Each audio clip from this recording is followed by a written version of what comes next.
Alleluia. Saorana tompo izany teny rehetra zany a. Saotra andreo lasana vavy zay fanjara. Mino hoe efa milatsaka any anatsika tsirairay avy zany teny zany. Mila miverina amin'ilay teny marina, tsy misy kilema isika tsirairay avy. Andriamanitra mandinika ny fo sady mamantatra ny fo. Inona ny zavatra manesika anao ao am-ponao? Inona ny zavatra manery anao ao am-ponao? Raha ivava, raha anao asan'Andriamanitra, Andriamanitra no mahita an'izay. Fa ny zava-dehibe jeren'Andriamanitra, ny takian'Andriamanitra, dia ilay toe-ponao tena tian'i Jesosy. Zay ny important. Zay ny important. Misy ilay tsy tian'i Jesosy fa tia asan'Andriamanitra. Marina sa diso a? Misy ilay tsy mahalala Jesosy tia Baiboly tsy voavakiny mihitsy tia. Fifotoana anao zay na ohatra hoe converti anao na hoe manazanaka Andriamanitra anao, efa mavovakinao hatravolonga hatrafarany hoe tia Baiboly tia. Sa izy anao rasanao amamy amin'io anao? Anao Baiboly, any aminao Baiboly, ianao mila mamaky azy. Mba halalanao ny sitrapon'Andriamanitra sy ny fahamarinana rehetra voalazako. Manomboka any amin'ny Genesis ka hatrany amin'ny Apokalipsy, efa navaky ny Baiboly hatramin'ny voalohany ka hatramin'ny farany ve ianao? Efa navaky ny Baiboly impiry ianao? Anjarantsika ny mamaky. Fa raha mbola tsy navaky ny Baiboly tsika hatramin'ny voalohany ka hatramin'ny farany any, misy zavatra tsy ampy ao, misy zavatra tsy feno ao. Mila vakiana hatramin'ny voalohany ka hatramin'ny farany, halalanao ny sitrapon'Andriamanitra, ampiorina tsara anao, ampitoetra tsara anao ao. Manana défi amin'ny taona ambony hoe tonga ny 2022 andeha mapetraka ao mitombo mba ho vitako anatin'ny herintaona ny hamaky an'ity Baiboly ity, mba ho vakiko anatin'ny herintaona ny Baiboly. Raha mamaky toko efatra eo eo anao isan'andro na toko 5 tokony ho vavakinao dia mandrapatonga ny farany taona. Fa rehefa tonga ianao mety hoe Levitikos na Nomery dia mety faminy ianao hoe inona daholo ary rehetra zavatra rehetrarehetra reto, inona ary nidiran'ity amin'izao. Eo ilay ilana an'ilay hoe révélation, fanambarana ny tenin'Andriamanitra avy amin'ny bitsiky ny fanamasina. Tsy mametsiny ianao raha ohatra ka misy tsy fahazotony ianao iray mamaky ny tenin'Andriamanitra ty tsy azonao ilay zavatra voalaza, tsy hainao ny hefiny. Izy na dia vakina fotsiny koa ty, vakina fotsiny koa ty. Vavaka ho anao ary mahatsiaro anao mbavaka, mba rehefa mamaky ianao dia nitokony handokatra amin'ny masom-pona. Mba rehefa mamaky ianao mandray ny tenin'Andriamanitra ianao, misakafo ny tenin'Andriamanitra ianao dia tsy ohatran'ny namakinao azy ho malitsy. Fa rehefa mamaky ianao androany dia ohatran'ny hoe androany mihitsy ianao vao namaky an'ilay hoe ay ve zay ny hevitry tenin'Andriamanitra ty, ay ve zay ny zavatra voasoratra. Rehefa mamaky ianao rapitso dia mihoatra ny fahalalanao androany ny fahalalanao rapitso. Fa io fahafantarana ny tenin'Andriamanitra io dia tsy hain'ny fisainan'olombelona io, tsy hain'ny fisainan'olombelona io.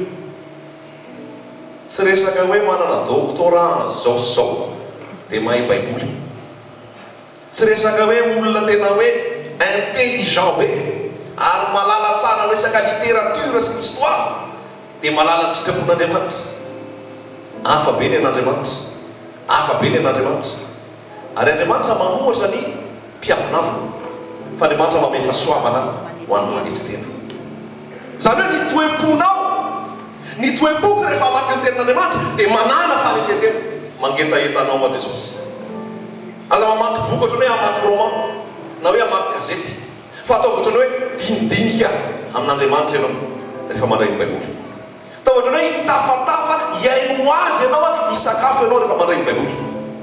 Fa za miteny aminao fa tsy miala maina eo zany ianao, fa hisy zavatra voarainao eo farafakeliny anankiray. Fa za miteny tsy anankiray fa roa telo voarainao famarinana ny tenin'Andriamanitra. Fa ny toe-po rehefa handray tenin'Andriamanitra dia ao anatin'ny fanetretena, ao anatin'ny fanetretena. Satria zay toe-po zay dia davin'Andriamanitra amintsika tsirairay avy. Raha mbola mirehareha, raha mbola mizaozao, raha mbola zany mihevitra ho zavatra sy mahay Andriamanitra hanao an'izay afany manana. Saronao tantara Nikodemosy. Jaona toko fahatelo. Nikodemosy zany dia voalaza fa mpampianatra ny Israely. Raha amin'izao vaninandro enantsika izao zany Nikodemosy dia atsotsika hoe reny professeur any amin'ny faculté rety, reny le tena efa mpampianatra rety. Zany hoe tsy mpampianatra fotsiny izy fa mpampianatra ary manofana tenin'Andriamanitra, manofana olona, mampianatra paster. Fa Nikodemosy tsy tafiditra amin'ny fanjakana lanitra. Nikodemosy tsy miditra amin'ny fanjakana lanitra. Nikodemosy tsy voasoratra tany an-danitra zany anarany, nefa nahay ny Baiboly, nefa nalala ny Torah. Inona natao hoe Torah? Torah dia le tenin'Andriamanitra tany aloha zany, boky lalàna, boky mpaminany, boky ny salamo, hainy avory ny rehetrarehetra ary izy ny mampianatra. Fa rehefa tonga teo anatrehan Jesosy izy dia nanatona an Jesosy izy hoe, nanatona an Jesosy manginkiny izy no ny arifa. Mba tenenao anao izy ny secret anao fa tsisy manao zavatra mahagaga ohatr'ireny, lazaika amin'Andriamanitra. Teo amin'izay Jesosy no miteny anazy. Lazaiko anao fa raha tsy ateraka indray ny olona tsy mahazo mahita ny fanjakan'Andriamanitra. Fa ny Nikodemosy, ahoana moa zany ny anaovana an'izany? Hiditra ny ekibon'ireny Korea zany no ateraka. Dia hoy Jesosy hoe tsy azonao ve zany zavatra zany? Tsy azonao ve zany zavatra zany?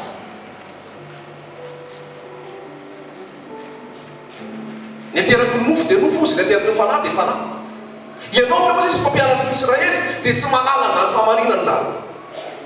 Lazaiko anao fa be dia be koa milaza mampianatra, milaza mandray tenin'Andriamanitra, manana fahalalana, manana fahafantarana momba tenin'Andriamanitra, fa tsy mahafantatra an Jesosy. Satria Jesosy tsy hainao amin'ny resaka intelligence. Lazaiko anao mazava tsara zany. Raha hain'ny intelligent io tsy namono azy izy. Raha hain'ny intelligence ny intellectuel Jesosy io tsy namono azy izy fa nitazono, fa tsy fantany. Niafina tamin'ny filazantsara, niafina tamin'ny famarinany tenin'Andriamanitra. Satria nafenony Jesosy mihitsy zany. Nafenony Jesosy zany.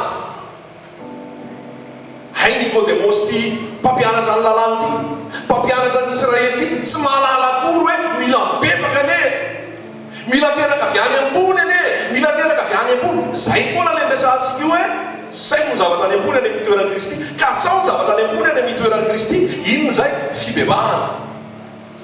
Inona zay? Fanoratena ho an Jesosy. Raha tsy miainga amin'izay ny fiainanao, korotan'io eto ambany io. Raha tsy miainga fahaterahana avy any ambony ny fiainanao, raha tsy miainga fanoratena marina ho an Jesosy ny fiainanao, dia para miaraka amin'ny Jesosy ny fiainanao tsy miditra fanjakana lanitra ianao. Ary tena Andriamanitra ny Isaia 48:22, tsy misy fiadanana ho an'ny ratsy fanahy. Tsy misy fiadanana ho an'ny ratsy fanahy. Satria tsy efa fisainan'olombelona ny fahafantarana ny tenin'Andriamanitra. Anankiray zay Nikodemosy zany. Nikodemosy zany. Dia koa mpaherezana antsika tsirairay avy mantsy dia zao. Ny fanahy masina no mampianatra ny olona halala an Jesosy. Ny fanahy masina no mampianatra ny olona halala an Jesosy. Fa raha vao tsisy fanahy masina io tsy ho fantatrao Jesosy, tsy ho hainao Jesosy, tsy ho tianao Jesosy.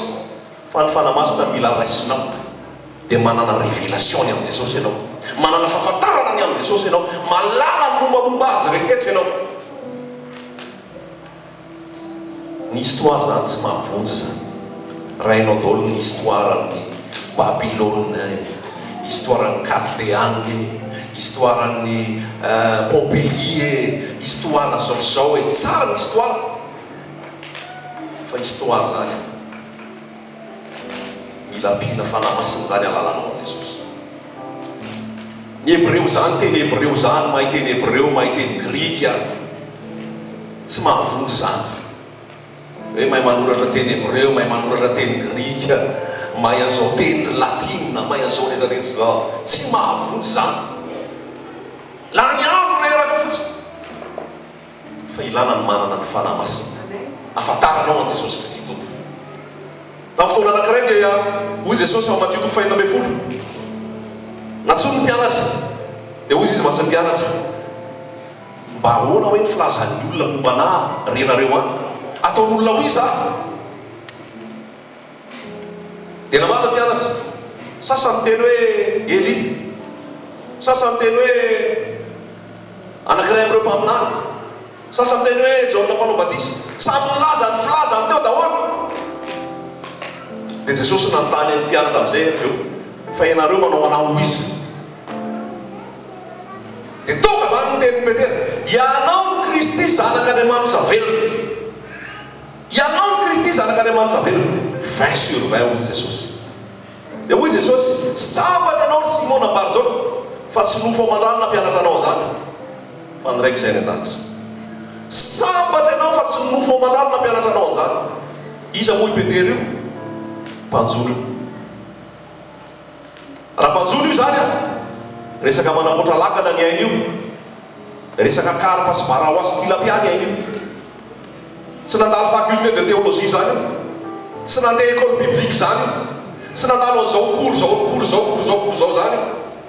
Fatonga dia fanambarana avy any an-danitra, fanambarana avy any amin'ny fanamasina, nahafantarana hoe ianao Kristy zanak'Andriamanitra velona. Zay ny ilain'ny fiangonana, zay ny ilainao, fanambarana avy amin'ny fanamasina ny afahafantaranao marina hoe iza moa Jesosy Kristy io. Tsy nofo aman-drano nanambaranao an'izany ozy. Nofo aman-drano dia ny institution napetraky n'olombelona, nofo aman-drano dia ny cours napetraky n'olombelona, nofo aman-drano dia resaka théologie napetraky ny olombelona. Fifiry ny olona mianatra théologie fa ao anaty fijangajangana ihany. Fifiry ny olona mianatra théologie fa tsy mitarika olona ho amin'ny fibebahana, tsy mitarika olona ho amin'ny tahotra an'Andriamanitra, tsy mitarika olona ho amin'ny fitiavana an' Jesosy, fa mametraka fombafomba, mametraka fomba fiteny, mametraka fomba fanao. Manisy an'ireo pathos ethos logos, pathos ethos logos. Zany hoe zay ny kitihana rehefa anao toriteny.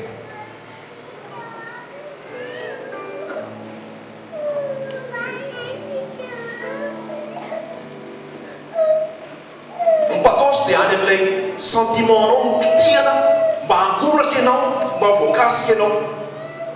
Ny ethos dia any amin'ny akanjo, robe lava be, akanjo metimety be. Dia ny logosy any amin'ny teny rehetrarehetra zay ambara. Fa ianao rehefa mahita Jesosy nitory teny dia tsisy ethos pathos logosy, fa tonga dia teny fotsiny izy, sambatra madio am-po fa izy no hitan'Andriamanitra, sambatra ny mampalama aza ny fanjakan'ny lanitra, sambatra ny mampiavana fa izy natao hoe zanak'Andriamanitra, sambatra ny nona sy makentahenta ny fahamarinana fa izy no fikisana. Zany Jesosy zany dia niaina tamin'ny fahasorana. Fiangonana malala an' Jesosy izay manatrika ny fotoan'ity androany. Raha misaina ny zavatra any ambony ianao, anisan'ny fisainana ny zavatra any ambony dia ny fiainana anatin'ny fahasorana miaraka amin'ny Jesosy. Anisan'ny fiainana zavatra any ambony dia ny fiainana anatin'ny fahasorana, fahatsoram-panahy, fahatsorana ao amin'ny fisainana sy ny fomba fanao rehetra. Tahaka ny fahatsoran'i Jesosy raha teo zany. Halleluia. Ary raha mitentsika hoe fahatsorana dia miaraka amin'ny fahatsorana ny fanetretena. Aoka ho aminareo zao saina izao izay tao amin'ny Jesosy Kristy koa, izay na dia nanana ny endrika Andriamanitra aza dia tsy nataony zavatra ho fikirina mafy ny fitoviana amin'Andriamanitra, fa nofoanany ny tenany tamin'akany endriky ny mpanompo.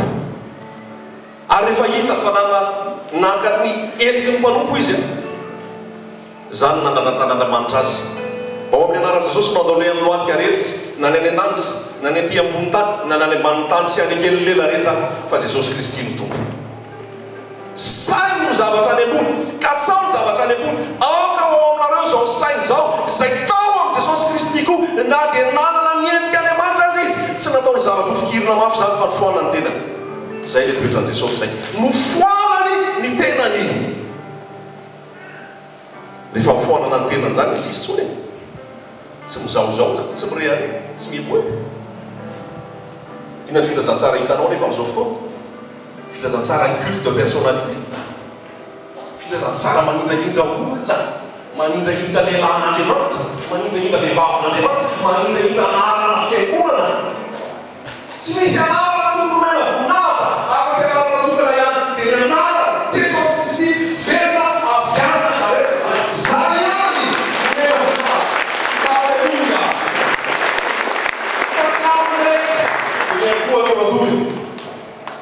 natao le afaka megata sa tsy natao loaky rehetra ozy andoaly lela rehetra anaiky sy etsika fa Jesosy ianao ny tompo.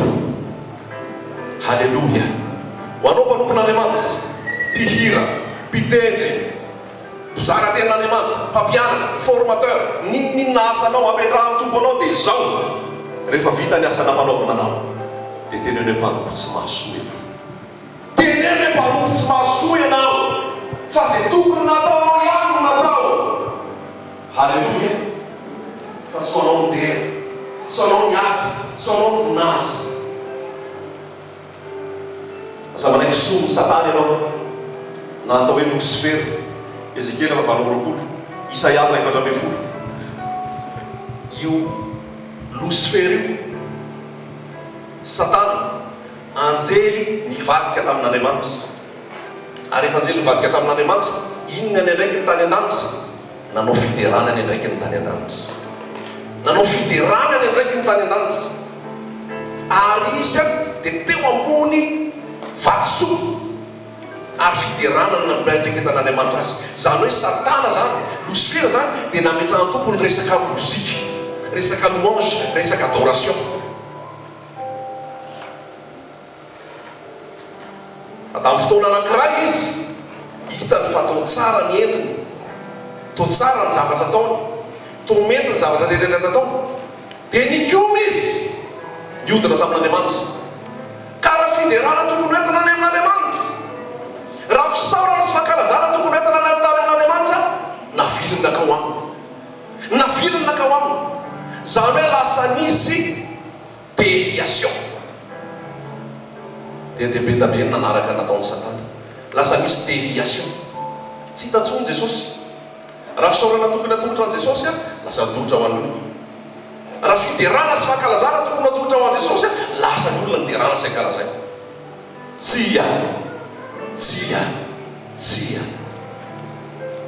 meo an Jesosy ny voninahitra. Ka tsao ny zavatra any ambony any amin'ny toeran'i Kristy, sainy ny zavatra any ambony any amin'ny toeran'i Kristy, miaina ao anatin'ny fanetretena. Rehefa vitanareo izay zavatra ataonareo, teneno hoe mpanompo tsy mahasoa zahay. Izay tokony nataona ihany nataonay. Mora mirehare tsika olombelona. Manana feo kely tsika tsara dia mirehare. Hain'Andriamanitra manapika ny feonao iny vetivety kely eo dia tsy mandeha intsony. Iza dia mpihira nalaza be teto amin'izao tontolo izao zay. Teten'io États-Unis, teten'io toerana rehetrarehetra io mpihira vavy malaza zay. Fa amin'ny fotoana anankiray tian'ny tompo fotsiny sofiny io, tsy dia maheno tsara intsony izy, tsy mahay mihira intsony izy. Tapitra ny laza, tapitra ny mahasitara anazy.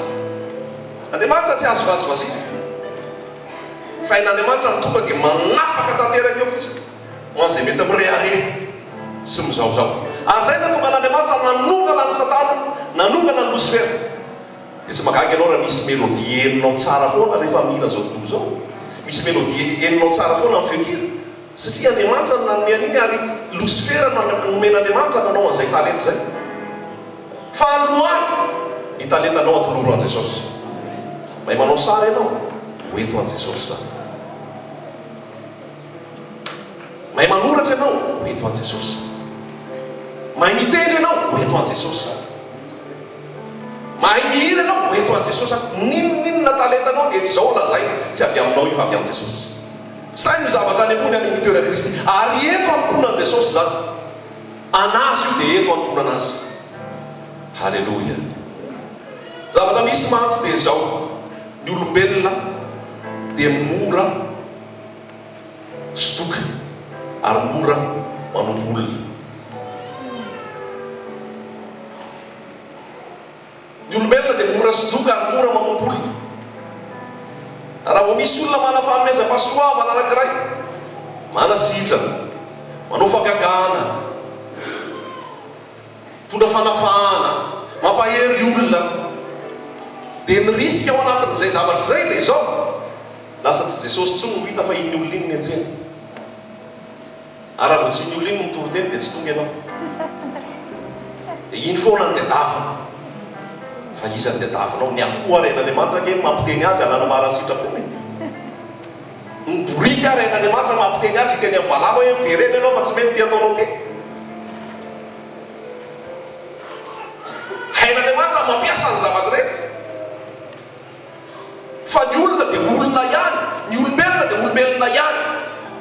Fa ny zavatra misy amin'izao fotoana, ny olona misy amin'izao fotoana dia zao lasa manindrahindra loatra olombelona ny olombelona. Lasa manindrahindra loatra manompon'Andriamanitra ny olombelona. Marina fa misy ny fanomezam-pahasoavana, misy ny fitahiana, misy ny ositra, misy ny fametrahan'Andriamanitra ndraiky tamin'ny nampanompon'Andriamanitra anankiray. Fa za mampianatra anao hoe Jesosy foana no Andriamanitra. Amen. Jesosy irery no Andriamanitra, ny ambiny dia mpanompo daholo. Halleluja. Tamin'ny fotoana anankiray John apôstôly tao amin'ny Apokalipsy nahazo fanambarana be dia be momba ny zavatra ho avy. Ny anjely name azy an'izany. Ery tamin'ny fotoana anankiray dia saika niankohaka teo amin'ny anjely. Andeha hiankohaka teo amin'ny anjely mihitsy John. Dia hoy ny anjely hoe aza manao an'izao ianao, aza manao an'izao ianao, fa mpanompo namanao ihany aho, ohatra ny mpanompo rehetrarehetra. Fa Andriamanitra no ivavao, fa ny ivo ny faminaniana ozy izy dia Jesosy Kristy. Dia Jesosy Kristy firy amin'izao fotoana ny lasa manao an'izany, miankohaka amin'ny olombelona, manompo olombelona ary fo ngeza rehefa avy eo. Dia zay ny mahatonga le exploitation rehefa avy eo ao anatin'ity fivavahana ity. Zay ny mahatonga le abus rehefa avy eo ao anatin'ity fivavahana ity. Dia ho tahiny ianao, tao alohanao any an-tranoko e, fa manao zaridainanay ianao, fa mahazo bositra ianao rehefa manao zaridainanay. Herinandro any stage dia fa mahazo fitahiny ianao, dia ararotika ianao anao zaridaina eo.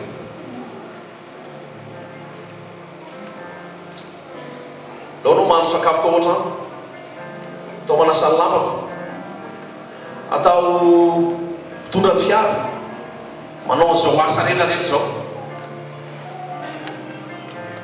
Inona ny tampony? Mazonao fitahin'Andriamanitra moa rehefa avy eo. Mazonao ositra rehefa avy eo. Mazonao mahazo fitahina rehefa avy eo.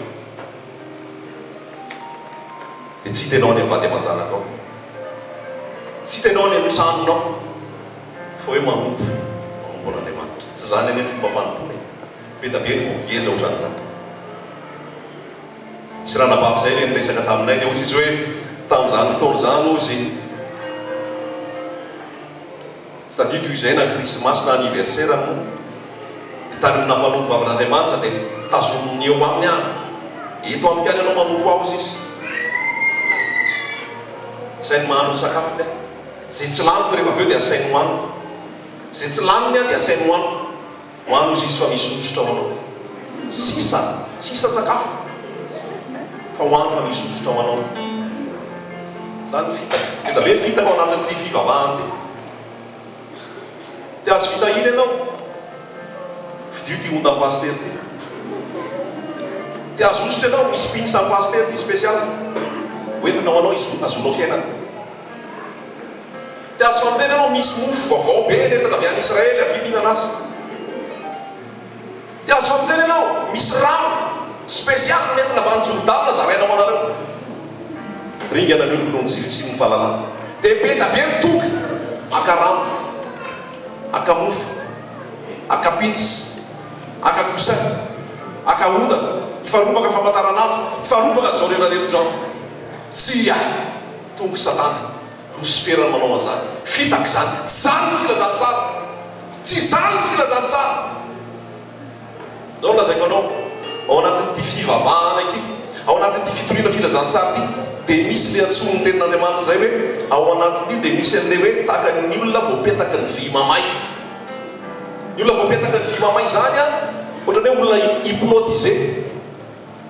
Da ihany hoa jery vidéo anankiray fa misy ny olona hypnotiseur amin'ny andro mangatsika be i olona anankiray io ny hypnotisé. Dia hypnotisé ny olona io dia teneny moramora fotsiny hoe nary ianao miroboka ao anatin'ny piscine mangatsika be. Dia lasa le olona dia miroboka ao anatin'ny piscine mangatsika be. Dia rehefa teneny miroboka ao anatin'ny piscine mangatsika be, milete ianao anatin'io dia milety izy. Dia fotoana anankiray amin'izay ataonao ohatran'izao fotsiny.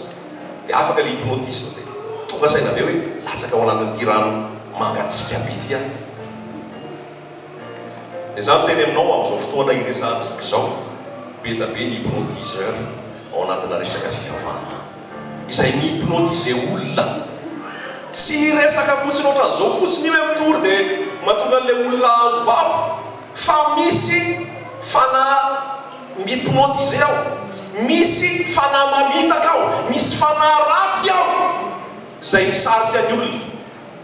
Ampalahelo ke fijoroana vavomelona zay ny olona anankiray zay hoe rehefa tonga ao anaty fivavahana anankiray zay lany vola tany aminay lasa miantsy ny olona any an-trano hoe mba avy mba alaivo aty zay fa lany tato am-piangonana daholo vola nalaina daholo zay taty anatinay taty aposinay taty apoketranay rehetrarehetra sitomoma daholo ty fanatina momba zao vola momba zao fanomezana momba zao fanomezana momba nitsy lasa daholo le vola satria manino misy fanahy mamitaka ao, misy fanahy mamona ao, misy fanahy resaka fahazona vola fotsiny ao. Iza ny torinao amin'izany tsisy azo toriana ka ianao no nandeha tao sitraponao no nandeha tao ary zay ny mahatonga anay rehefa sokafa tompo ny masonay zay tsy dia alala hoe inona ny asanao, inona ny fonctionanao, mandray ohatry ny isam-bolana ianao, ohatry ny ahoana ny mety mba ahafahanao miinvestira, ohatry ny ahoana inona ny vola mety ho azo mba hoe manankeny hoe CV anao hitana ianao hoe mba tena mety ilainay ve ianao anatin'izao asao tsia ny tetafinay dia izao voasoratra ny an-danitra ny anaranao, ny tetafinay dia izao vita fihavarana amin'Andriamanitra ianao. Aleluia ho an'i Jesosy ny voninahitra. Ny tetafinay dia izao ianao afaka amin'ny fatorana rehetra, ianao afaka migeja rehetra, ianao afaka amin'izay rehetrarehetra mangeja anao fa hanananao fiainana mandrakizay ianao vita fihavarana amin'Andriamanitra. Haleluia.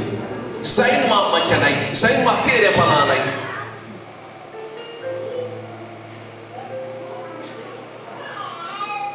Fa nampatsaina ny olona, nampahorina ke ny olona, nikejaina ke ny olona. Ary io tena Andriamanitra amin'ny Ezekela 3:13 hoe loza anareo mpiandrodry fa mamateny anareo, mamateny anareo ny ondry tsy fahananareo. Raha tokony hamahana ny ondry anareo ianareo ndray mihinana ny ondry. Loza be zany, loza be zany, zany nefa ny zavatra misy. Verika aho tamin'ny toriteny tamin'ny maraina hoe i pastera na i bisopy na iza anarana veo hity be ny andehanana enao montsy fiangonana mbola mifarobaka taxi be na ndraindray anao mandeha tongotra dia milamina ve conscience ny mpanompon'Andriamanitra, milaza ny mpanompon'Andriamanitra salamo zany. Tsy mba Jesosy zany, tsy mba Jesosy zany, tsy mba Jesosy zany. Isaia 40:10 tsy misy endrika hanamantarana anazy, tsy misy endrika hanafantarana anazy fa naniry tahaka ny ahitra fotsiny teny izy. Ary tsisy zavatra naniritsika azy, ary izy nataontsika ho kapohina, izy nataontsika ho lefolina, izy nataontsika ho elohina. Tsisy zavatra naniritsika anazy. Zay le toetra ny Jesosy zay. Nanana fanetreteny zany Jesosy zany. Tovy tamin'ny olona rehetra zany Jesosy zany. Teny amin'ny mahantra izy, teny amin'ny tora-teny izy, teny amin'ny kamoty izy, teny amin'ny sahirana izy. Zany izy raha hitanao teny amin'ny mpanjaka zany, zany izy raha hitanao tany amin'ny lapabe zany, fa teny amin'ny olona rehetrarehetra teny izy. Manao ahoana anao amin'ny fivavahana, manao ahoana ianao amin'ny fanompona. Misy fiarahana amin'ny olona rehetra teny. Hoy Jesosy zay te ho lehibe aminareo aoka manino, aoka mpanompona izy rehetra. Sainy ny zavatra any ambony, katsao ny zavatra any ambony, manana fanetretena hitovy amin'ny olona rehetrarehetra. Ny zanak'olona moa izy tsy tonga mba hotopony fa tonga mba hanompo. Manahoana ianao manompon'Andriamanitra? Manahoana ny ray aman-dreny ara-panahinao na ny pasteranao tonga mba hanompo fa izy sa tonga hotopony? Fa zay nambaran'i Jesosy hoe ny zanak'olona dia tonga mba hanompo fa tsy tonga mba hotopony. Zay ny fisaina ny tenin'Andriamanitra, zay ny voalaza ny tenin'Andriamanitra. Fa raha mifanohitra amin'izay aza mijanona elo. Amen. Fa nandevo anao zany, hanibanao zany, manodikanao zany. Zavatra roa no ataonao, atony mangininy izy le resao. Famarinan'ny tenin'Andriamanitra hitako ato ane fanitreteny. Famarinan'ny tenin'Andriamanitra hitako ato dia tonga mba hanompo Jesosy fa tsy tonga mba hotipony. Ary izy hoe aoka ianareo salamizaniko io fa raha izao tompo aza manasa tongotra anareo mainka ianareo tsy anao salamizaniko io fa dia hitondra réforme ianao amin'izay toerana misy ianao. Rehefa manaiky izy isaorana ny tompo zany. Rehefa tsy manaiky izy mivoato ao Babilôna. Fa Jesosy no nataonao teo amin'ny hazo fijaliana fa tsy ny pasteranao. Amen. Jesosy no nataonao teo amin'ny hazo fijaliana. Ary Jesosy milanao sitraka fa tsy olombelona. Hoy ny apôstôly Paoly, olona va mila kofisa Andriamanitra raha mbola mila sitraka aman'olona dia tsy mpanompon'i Kristy. Izy zany amin'ny fotoana anankiray dia zao le sitrapon'Andriamanitra mihitsy dia davinao atao. Androany aho teteny aminao hoe avelao zay endrikendriky ty ivelany, avelao zay fombafomba ty ivelany, fa alao ny fonao tena hoe araka hitempo sy ary resaka amin'ny Jesosy Kristy. Fiainantsika tao tany ane mandalo 7 taona 20 taona raha tahiny mateza fa ny aorinan'izay zay vao tena mandrakizay. Raha tsy tafavana amin'Andriamanitra amin'ny alalan'i Jesosy ianao dia tsisy fiainanao anao, tsisy famonjenao anao. Ary ny zava-dehibe dia ny anananao fiainana mandrakizay. Zava-dehibe dia ny anananao fiainana mandrakizay. Ary fiainana mandrakizay io ao amin'i Jesosy Kristy io. Ao amin'i Jesosy Kristy io. Tady zavatra be dia be ny olona amin'ny fianarana, amin'ny asa, amin'ny vola, amin'ny trano, amin'ny tany, amin'ny zavatra maro. Fa za miteny aminao fa mangetaheta foana ianao raha vao tsy ao amin'i Jesosy ianao. Hoy Jesosy, raha mbola hisotro amin'ity rano amin'ny fatsakany ity ianao dia mbola angetaheta foana ianao. Fa na iza no hisotro ny rano izay omeko azy dia tsy angetaheta intsony izy. Fa ny rano izay omeko azy dia tonga ny loharano miboboky ao anatiny fiainana mandrakizay. Halleluja. Halleluja. Jesosy atao voalohany amin'ny fiainanao. Jesosy atao voalohany amin'ny fiainanao. Mba ho tianao izy. Hity voalohany dia tiavan'i Andriamanitra ao fonao rehetra, sainao rehetra, fananao rehetra, amin'ny herinao rehetra. Ary manaraka tiava hinamanao tahaka ny tenanao. Raha izay ny tanteraka dia milamina ny eto tany. Zay ny zavatra any ambony. Rehefa tian'Andriamanitra ianao fonao rehetra, sainao rehetra, fananao rehetra, ary rehefa tian'Andriamanitra ianao dia ho tiany namanao. Dia tsisy halatra intsony, tsisy fametsifetsena intsony, tsisy laika intsony, fa hiandefitra ianao, hahitia ianao, hahianitra fo ianao.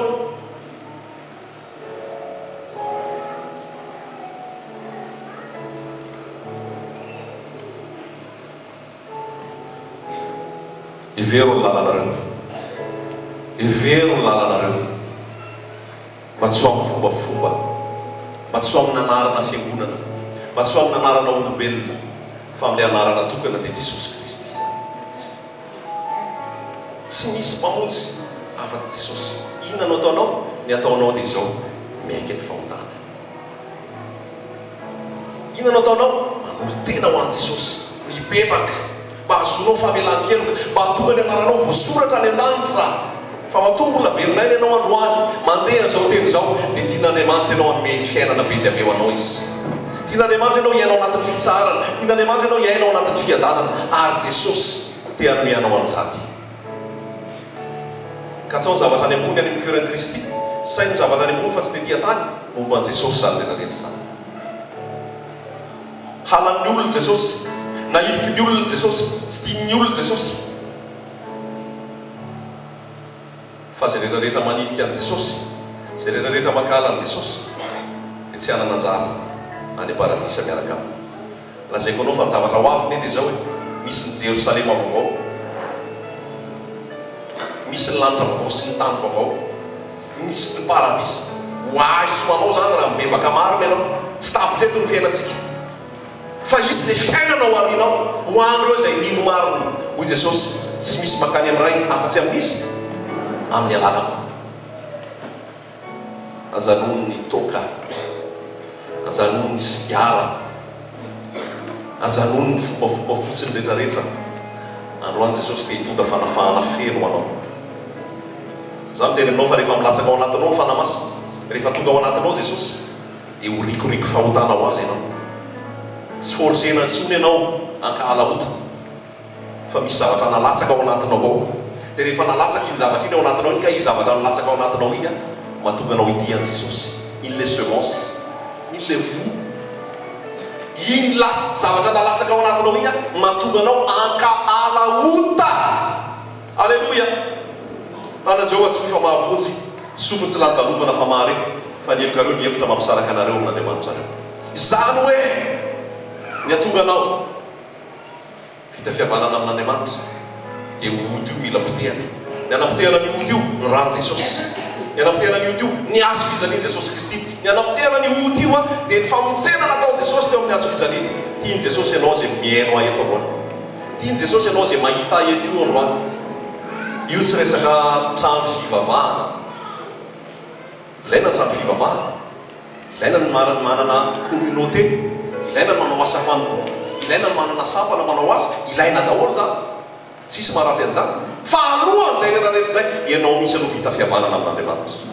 Ianao misy aloha manana antoka ny amin'ny fiainana mandrakizay, dia miforce ianao miasa ho an'i Jesosy rehefa avy eo. Fa tia Jesosy ianao izay tonga eto androany. Tia hanome fitsaranao anao izy, tia hanome fiadananao anao izy, tia hanome fifalianao anao izy, tia hanome anao filaminan-tsaina izy. Ny olona amin'izao tsisy fiadanana e. Matahotra insécurité, matahotra tsy fahasalamana, matahotra manany amin'ny ho avy. Hanahoana an'izao, hanahoana n'itsy, hanahoana an'izao rehetrarehetra izao. Fa rehefa ao amin'i Jesosy ianao dia hoy ny tenin'Andriamanitra hoe na ny andro ho avy aza iomezany. Halleluja. Na ny andro ho avy aza iomezany. Tsy hanany amin'ny ampitso zany izy, tsy atahotrany amin'ny ampitso zany izy. Le tompony ny ampitso rehefa ao aminy, le tompony ny hoaniny ao aminy, le tompony ny androaniny ao aminy, Jesosy Kristy ny ao aminy. Halleluja. Raha manaiky ianao androany dia ao anatinao Jesosy. Tsy hoe andeha hitady an'i Jesosy dia miditra ao trano anankiray hoe bonjour Jesosy. Atahotra zany izy. Ianao trano fanahy, ianao tempolo fanamasina, ianao ny fonenan'Andriamanitra ao amin'i Jesosy Kristy zany. Halleluja. Tiako ianao amory an'i Jesosy ianao izay tonga eto. Asa rehefa helinao zany. Tiako ianao amory an'i Jesosy ianao izay tonga eto. Satria ianao akariny io nye rehefa ho avy Jesosy, ianao le antsoina hoe fiangonana, ianao fiancé amin'ilay mpampiakatra anao Jesosy Kristy. Izy le hanambady anao hoe izay nge fa marina ny tenin'Andriamanitra e. Ka raha olona tsy tia Jesosy tsy fampakarana zany. Fa zay ny famarinana, ny egliza, ny fiangonana Jesosy Kristy. Egliza dia fiangonana fofobadiny Jesosy ho akariny rehefa ho avy izy eny amin'ny rao anazy. Dia etrareo dia fofobady tsy malala koa hoe fofobady, fa renaka nanompo, renaka nanao asa, voakezany fahotana, voakezany zao rehetrarehetra zao, tsy fantatrao koa fianao hoe fiancé. Fiancé zany tiana, fiancé zany karakaraina, fiancé zany lalaina, fiancé zany tena hoe mamy zany. Ary olo zany ianao amin'i Jesosy. Tsy hamelanao eto Jesosy, tsy hanary anao eto Jesosy. Zao tsika efa miroso amin'ny nouvel ordre mondial. Zao tsika efa miroso amin'ny lehilahinota. Zao tsika efa miroso amin'ny hoe fanjakan'olona tokana eto amin'izao tontolo zao. Ary ho fehezina daholo, na ny voaka, na ny miditra, na ny vidy, na ny varotra. Ary any andirana izy dia tsy afaka anao ninina raha vao tsy mahazo marika ilay Biblia dia ilay enina ambiapolo amianjato. Ary zay mandray an'io marika io nefa dia efa tsy an'Andriamanitra intsony izy fa taraiky io. Ary efa miroso amin'izany tsika. Efa misy maritra iraisana daholo, efa misy zavatra ifanarahana daholo. Ary ohatrany hoe dia kely misy ty zao tontolo zao ty. Satria efa akaiky ny fiverenan'i Jesosy. Efa mihahilika Jesosy zao, efa mihahilika ny fiangonana zao, efa be da be ny faharatsina, efa be da be ny faharitoana. Ary efa miditra amin'izay tsika amin'ny resaka puce électronique. Miditra tsika ao anatina resaka électronique daholo. Ary amin'ny fotoana anankiray ianao dia efa misy puce tsy ilainao intsony ny carte bancaire, tsy ilainao intsony ny resaka vola taratasy fa anaty puce daholo zavatra rehetrarehetra ilaina. Ary apetaka ao aminao mihitsy io zavatra io. Fa amin'ny fotoana anankiray amin'izay rehefa mametraka amin'izay Satana hoe ty marika 666 ty tsy maintsy raisinao. Tsy afaka mividy ianao raha mivarotra raha vao tsisy an'io marika dia mitaraiky eo ianao. Fa zavatra isy nefa dia zao ho alain'i Jesosy aloha ny fiangonana voasy zay zavatra izay. Alleluia. mahazo izany ianao satria moa zao ny famarina tenin'Andriamanitra niditra tao anaty samby fiara no avalo mianaka zay vao tonga ny safodrano tsy zay niditra tao anaty samby fiara no avalo mianaka zay vao tonga ny safodrano nalefa stominy anjerina ka le tendrombohitra no lota sy ny vady aman-janany zay vao nalefa ny afisolofa ary zavatra misy koa dia zao ho ampakarany Jesosy ianao zay vao avy izay resaka fametahana zao marika rehefa zay. Halleluja satria tiany ianao halleluja tsy maintsy mandeha mariage aloha zay vao mandeha amin'izay zay tantara rehetrarehetra tsika efa tsy entintsony manao anao zareo ao an-tany tsy haiko zao le zavatra ataony eo fa zay zao efa mariage amin'ny Jesosy ety an-danitra famarina tenin'Andriamanitra dia zao fito taontsika any an-danitra miaraka amin'ny Jesosy 7 ans de miconsommer mariage miaraka amin'ny Jesosy fotsiny dia eto tany telo taona sy tapany milamina fa telo taona sy tapany tena le grande tribulation zay ny zavatra izy fa ny fiangonana efa tsy entintsony amin'izay fotoana zay ny fiangonana efa miara-miakatra amin'ny Jesosy any an-danitra any anisan'izany ve ianao anisan'izany ve ianao fa zay mahatonga anay tena hoe isaitsainanao ny zavatra any ambony hoe mandalo ny etiety raha zany ao dia ny ampakarana anao any an-danitra ny atao mamaika anao raha zany ao dia ny atonga anao tena hoe tsy ho taraiky eto rehefa tonga Jesosy zavatra misy matsy eny dia zao hoe raha am'izao fotoana iresahako zao tonga Jesosy a dia zay any Jesosy any miakatra eto fa zay tsy any Jesosy a taraiky eo izy dia gaky ianao ary lasesa le olona teto lasesa le olona teto sainao koa tsy io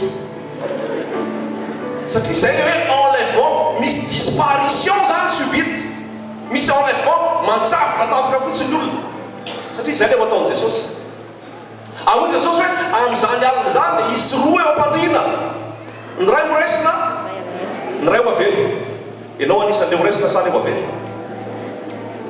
isy roa any an-tsaha ny ray moraisina ny ray mavelo ianao isan'le moraisina sa mavelo isy roa mitoto vary ny ray moraisina ny ray mavelo aizany misy ianao raha jerentsika zay resaka Jesosy zay dia 50% 50 zany miakatra 50 taraiky eo azava ho isan'izay taraiky tompo azava ho isan'izay taraiky tompo fa homany be n'izao inona ny mety ataraiky otambola mitoetra ao anatinao inona ny mety ataraiky fitiavanao zao tontolo zao inona ny mety ataraiky mbola fiainanao zavatra tsy akasiran'Andriamanitra avitsoro zany avy anao zany fandroany anao tena hoe ho tian'i Jesosy fotsiny mampiakatra anao Jesosy ampiakatra anao Jesosy nandalo ny fahazazana teny a nandalo ny atano rano nakamamy ty fiainana ny faly sy ny lanao anio aho te hanandrana niaraka aminao natoloran Jesosy ny fonao toloran Jesosy ny fiainanao fa tsy hanenenanao zany tsy hanenenanao zany efa 5 taona mahery zay nikasihan Jesosy anaka fa tao anatin'izay 5 taona zay tsy nandisy fanantenana ana Jesosy tsy nandisy fanantenana ana Jesosy tsy miteny akory hoe tsisy ady rehefa ao Jesosy tsy miteny akory hoe tsisy fitsapana rehefa ao Jesosy tsy miteny akory hoe tsisy zavatra manahirana rehefa ao Jesosy fa ianao manana fiadanana rehefa ao Jesosy misy fitsarana rehefa ao Jesosy manana antoka ny amin'ny fiainana manak'izay rehefa ao Jesosy teny am-pianarana teny université tany am-pianarana dia matory tamin'ireo namana mitory tamin'ireo namana kay tany tory dia efa nanomana anahy tany amin'ny lycée dia efa nitory tamin'ireo namana rehefa manomboka fotoana ao anatina koro anankiray dia naka fotoana misy aloha mpitory teny any moan'ny anaovana koro zay n'olona fa adaly ianao nohony amin'i Jesosy adaly an'i Jesosy tsy tamin'izany Jesosy dia efa nametraka fo tonomiko aminao koa hoe hiety an'i Jesosy ianao zay toky eto tononiko aminao koa hoe tena hisokatra ny masonao ary fantatrao fa mandalo daholo ny zavatra rehetrarehetra zava-poana dia zava-poana ny zavatra rehetrarehetra fa Jesosy ny zava-dehibe ho anao. Aleluia.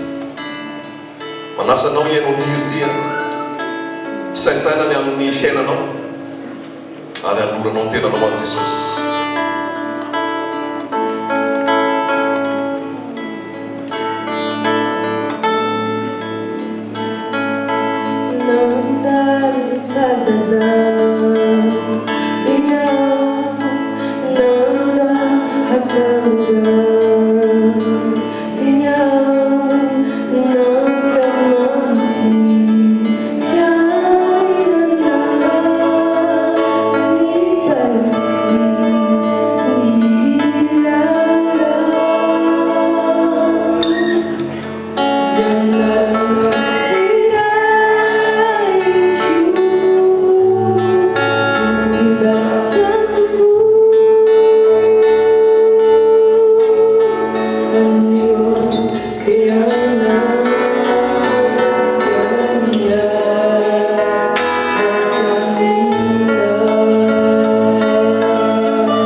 Genesis tuh voalohany.